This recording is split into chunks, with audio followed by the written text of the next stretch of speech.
Welcome to the Rundown with Nerd Union. I'm Taryn Belle, reporting for April 23rd, 2021. In movie news, comicbook.com reports that Godzilla vs. Kong's success has opened up the MonsterVerse. In China, Kaiju news outlet shared the brand new poster for Legendary Pictures' MonsterVerse, highlighting most of the major names in the universe of Godzilla and Kong that have helped to make a successful new telling of the monsters that have become a staple thanks to Toho Studio. A new entry into the world of the MonsterVerse has yet to be confirmed, leaving many giant monster fans wondering if this crossover might be the last time we see the new interpretations of the Lizard King and the ruler of Scroll Island. Even if the next entry into Legendary Pictures franchise might not be a direct sequel, there are plenty of other giant monsters from Toho's universe that have yet to make an appearance in the film series created in the West. ComingSoon.net reveals The Flash has finally started production in London. The production start comes after over 6 years since the Ezra Miller-led superhero film was first announced in 2014. Throughout its development, the project has suffered multiple setbacks regarding its creative team. Also, Michael Keaton will be making an appearance as Batman. The Wrap reports that Michael Keaton's talent agency, ICM Partners, has confirmed the actor will return as Batman in The Flash. But Keaton had set the fandom on fire last month when he hinted in an interview with Deadline that he might not do it because of his concerns of COVID-19. Seems like those concerns have been addressed to Keaton's satisfaction, and we'll get to see him on screen soon. Yahoo Entertainment has confirmed that Pixar is seeking a casting notice, first posted by the official Twitter account for the annual San Francisco Trans March earlier this week, that they would like a transgender performer to provide the voice of a transgender girl in an upcoming animated project. Jess is described as a 14-year-old transgender girl who is compassionate, funny, always has your back.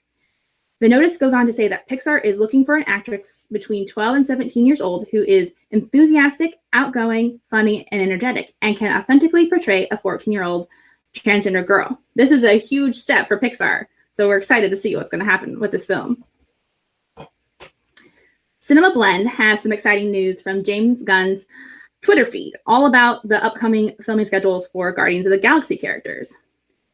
It was already announced that the Guardians of the Galaxy Holiday Special, which will hit Disney Plus in 2022, will be filming alongside Guardians of the Galaxy Volume 3, but now James Gunn has confirmed that one other project will also be shooting this year. This one is for the live-action sequence of Guardians of the Galaxy Cosmic Rewind, the upcoming Walt Disney World roller coaster. So it sounds like they're trying to pack that schedule in to get all of our Guardians right where we want them. The Illuminati has noted that a new logo for Doctor Strange and the Multiverse of Madness has been released. Over at The Direct, Elizabeth Olsen has teased the MCU sequel as a bonkers movie, while also pointing out that the crew is going for that horror show vibe during an interview with Glamour. Sounds like it's definitely going to be a multiverse of madness. Christian Bale has been spotted on the set of Thor: Love and Thunder with a shaved head for his role as Gore, per ComingSoon.net. In the comics, the supervillain grew up on a barren planet. After his family died due to the cruel conditions, Gore lost his belief in gods and eventually vowed to kill them all after learning of their existence. In a chat with Waititi in 2019, the director wasn't sure if the film would go with the storyline of Foster battling cancer. So we're not sure what exactly the shaved head is for, but maybe they're going to bring in that through line. Russell Crowe may have let the god out of the bag for his role in Thor: Love and Thunder. The Direct reports that Russell Crowe sat down with Australia's Joy 94.9 to talk about Thor: Love and Thunder. During the interview, the veteran actor may have accidentally revealed that he will play Zeus in the upcoming MCU flick. He said, "I'm going to get on my bicycle. I'm going to ride up to Disney Fox Studios, and around about 9:15, I shall be Zeus. It's for Thor. It's my last day of Zeusing about, and I'm going to enjoy it." Well, sounds like he's going to have a good time being Zeus. For shows and series, the Force is strong with Obi-Wan Kenobi. The Direct reports that Noah Outlaw of Kessel Run Transmissions posted set photos to Twitter of the Lars Tatooine homestead being built, while Deadline has announced that Pen 15 star Maya Erskine will have a supporting role in at least 3 episodes of the Obi-Wan Kenobi series. Hulu has ordered a 10-episode run of How I Met Your Father, according to Yahoo Entertainment. This spin-off sequel to How I Met Your Mother has cast Hilary Duff in the lead role. The show's premise is set in the near future, and it will follow Sophie, played by Duff, telling her son the story of how she met his father back in the year 2021. Created by Isaac Aptaker and Elizabeth Berger of This Is Us, they will be producing alongside original How I Met Your Mother creators Carter Bays and Craig Thomas. The series will be produced by 20th Television, which also produced the original series under its previous name. Duff is also a producer. So basically, this is like Lizzie McGuire, all grown up. LeVar Burton is officially going to host Jeopardy! And I think we're all just as excited and overjoyed as he is. Yahoo Entertainment reports that LeVar will be the guest host for the shows airing July 26th through 30th. Being the last scheduled guest host, maybe this can turn into a permanent gig for our beloved host of Reading Rainbow. In gaming news, Dungeons & Dragons is having a good 2021. Comicbook.com has confirmed D&D is planning to release 5 products for the end of the year, including 3 unannounced products. In total, the 5 products include the already released Candlekeep Mysteries, the previously announced Van Richten's Guide to Ravenloft, the traditional summer adventure book, which will be similar to last year's Icewind Dale, Rime of the Frost Maiden, and then 2 additional products yet to be defined. Game Informer has some exciting news for Star Wars fans. The beloved adventure Star Wars Knights of the Old Republic is reportedly getting a remake with Port Studio Asper at the helm. During a recent podcast with Bloomberg Jason Schreier, he reiterated a previous rumor that has been circulating for a while now. A Knights of the Old Republic remake is in the works. For platform news, CNBC notes that Netflix has experienced a dramatic slowdown in subscribers. The company now expects only 1 million new subscribers in the current quarter. They blamed the COVID-19 pandemic for a downturn in interest based on different projects being postponed. But who's to say that everyone isn't already subscribed to Netflix who wants it?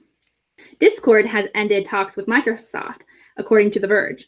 Ultimately, it seems like there is more harmony with Discord remaining its own boss, having decided to stay independent to consider a potential public listing to build on its success. And everybody is trying to join the club, or at least compete with Clubhouse. TechCrunch has noted Reddit Talk is in a test period, and The Verge reports that Facebook officially announced live audio rooms that will roll out to groups and public figures as a test, but it will eventually make its way to Messenger. Google Meet has an updated UI, according to TechCrunch. The updates include several user interface tweaks for desktop users, as well as quite a bit of new functionality, including multi-pinning so that you can highlight multiple feeds instead of just one, as well as new AI-driven video capabilities for light adjustments, auto zoom, and a new data saver feature that limits data usage on slower mobile networks. TechCrunch has also posted a study on Zoom fatigue and how it's a very real thing. The study recommends taking at least a 10-minute break between video meetings to keep stress rates lower and your brain happy. D&D Beyond has a new consolidated app. They reported you can now use one app to access all of your characters, read books you own on D&D Beyond, and more. Finally, in theme park news, Disney Lookbook has gotten an inclusive update for cast members. During the pandemic, Disney announced it was adding a 5th key of inclusion alongside the established 4 keys of safety, courtesy, show, and efficiency. Walt Disney World Info has a nice summary of the change. The newest key was added at the request of cast members when asked how the company could better cultivate a culture of belonging. As detailed by Chairman of Disney Parks, Experiences and Products, Josh D'Amaro, cast members will now be able to have appropriate visible tattoos, and greater flexibility will be shown towards cast members in the areas of gender-inclusive hairstyles, nail styles, costume choices, and jewelry. According to D'Amaro, we're updating them to not only remain relevant in today's workplace, but also enable our cast members to better express their cultures and individuality at work. As someone who worked for Disneyland Resort Anaheim for 5 years and having to wear long sleeves to cover my tasteful tattoos, I'm happy that Disney is finally realizing that personal expression does not distract from the show. And in fact, some of the Disney Lookbook rules were prejudiced to natural and cultural presentations. Remember to subscribe to Nerd Union's Twitch, Facebook, or YouTube channels for our live shows, news updates, and our upcoming video series on movies, games, and more nerd content. Special shout out to our Nerd Union Patreon supporters. We appreciate your monthly contributions, which helps us put out content like this. Doug Schumann, Vici, Shelby Johnson. Till next time, I'm Taryn Belle, and this has been The Rundown with Nerd Union.